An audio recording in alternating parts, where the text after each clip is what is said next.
A couple of them throwing out challenges. England, in fact, James Slater has moved past him. Slater to second place, and the Netherlands on terms with America. So America are faltering, but Kowalski turns for the final 50. This is a blowout. This is the World Championships, not the school sports, and Australia are giving it to them. 7:11, 9:5, the world record. Watch that clock. Kowalski has about 28 metres to swim. Halfway back down the pool, Daniel Kowalski being urged on by this crowd. They're on song, and so is he. So is this Australian team. Kowalski driving for the wall now. Check that clock. He's just going to miss it. I think it's tight. Just missed it. But a great gold medal swim for Australia. 7:12:48. That's a new Commonwealth record, new championship record. They just missed out on the world record. Kowalski's out of the water. Look at that. Come on, Australia. Stand up and cheer. Australia, world champions. It wasn't even close. Isn't it great to be in Australia? A bit of quality there. A couple of exciting swimmers on the upswing too in that group. Grant Hackett, Ian Thorpe, and Daniel Kowalski. Thorpe there be very happy. 1:47.6 he did in that split. That's incredible for a 15-year-old. Daniel's changeover a little slow, but that's take nothing away from that. That was absolutely freakish. Good start by Thorpe, wasn't it? Great changeover. He nailed the changeover. What you're capable of. Yeah, it was surprising swim, you know. I dived in, we had a little bit of a lead on the Americans, and, you know, I really knew that we had to get a bit further ahead to be able to win this race. Michael, great lead off for the team. Was the plan to go for the world record or just get your team a good start? Basically, just to get the team a good start was all about having, you know, even good swims all around, and that's what we did. That's why we came up with a win. Grant, you had a brilliant last 50 for that change over to Ian. What was going through your mind in the last 50? I think I was just go for it. I said I want to really, really win this event. Australia hasn't won it in decades, really, and to come up here tonight in front of a home crowd at the World Championships and do that is fantastic. You've swum faster than any American team ever has. You set a Commonwealth record, a championship record. Dan, what was going through your mind before you leapt off those blocks? I didn't have a worry. I've got the future of Australian swimming and the future of Australian sport right here, and all I had to do was get in and touch the wall because I knew we were going to be in front, and the guys set up the lead. We just missed the world record, but like you said, it's the fastest team since the 1992 Olympics. That's a great feat. Congratulations. It was a fantastic moment. The crowd loved it. And a real sense of team there.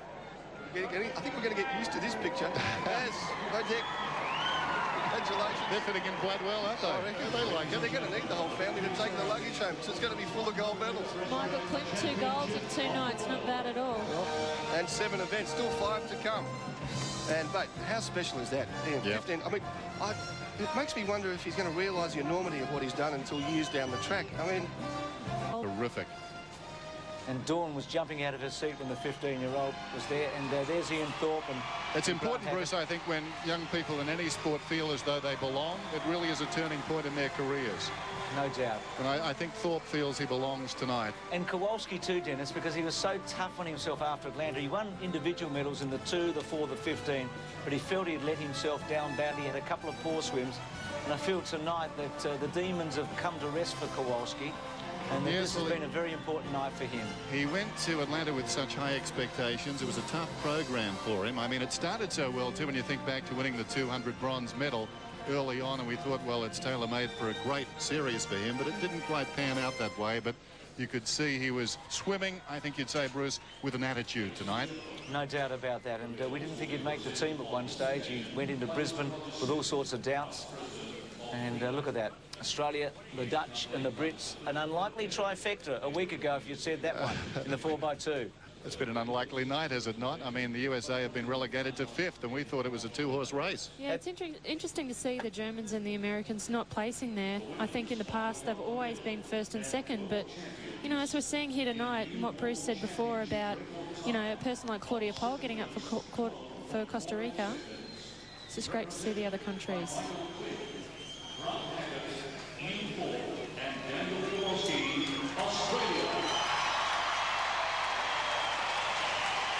Savour the moment.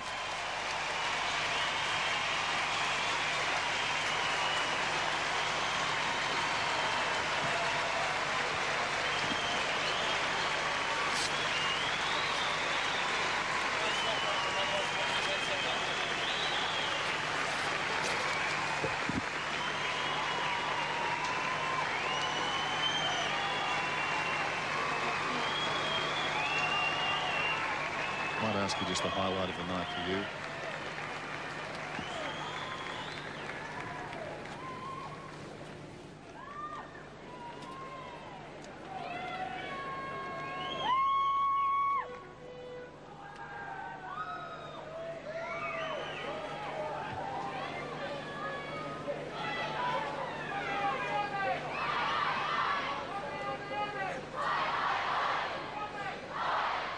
Kowalski made the point, the future of Australian swimming in this group as they got out of the pool, and they have their moment on the dais. Talking about highlights there, no doubting this will be the one of the night.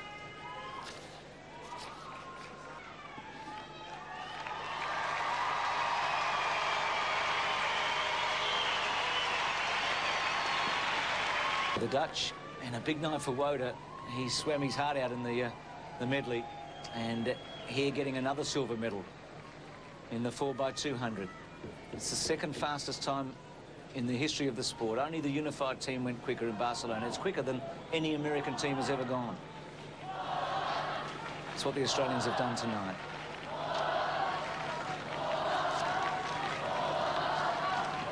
And the Brits third.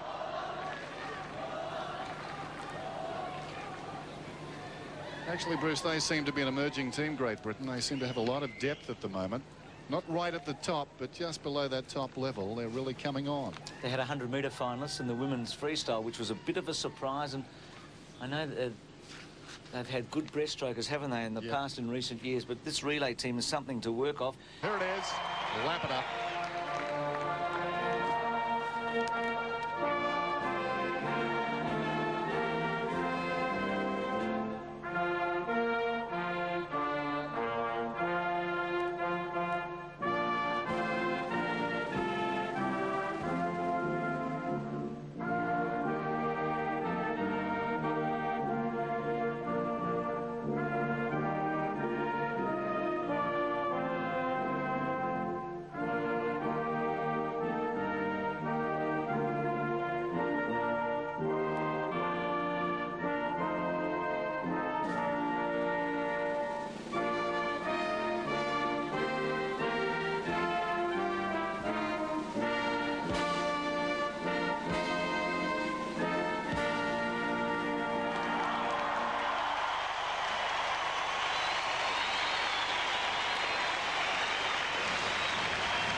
So the big moment of the night for all of us here in Australia.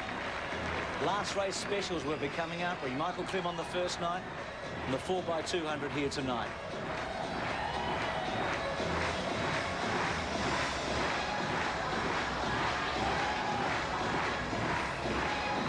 Get used to those names, Dennis. Klim, Hackett, Thorpe, Kowalski. They'll be reeling off your tongue throughout the next 5 nights. The golden voice from the West will enjoy calling those. Well, it's only day 2, Bruce. So much to look forward to. That's the good thing about all that's happened so far. Just a terrific feeling about this Australian team. I made the point before, the slow starts of the past seem to be a thing of the past now. That's right. I mean, that team is a happening team. It's young. I think the average age is about 18 or 19 in that team. Ian Thorpe, what can you say? He's 15 years of age, a world champion. He's got to be the happiest person alive tonight, I think. And Hayley, as a former team member in so many successful teams, what about the rest of the team now? They've watched that. They go home tonight. Their events are in front of them. They must feed off all of that. Yeah, well, I think they'll go home tonight. You know, Don Talbot will have a meeting with them in the morning. You know, the fact that Australia won a gold, silver and bronze tonight will be brought up.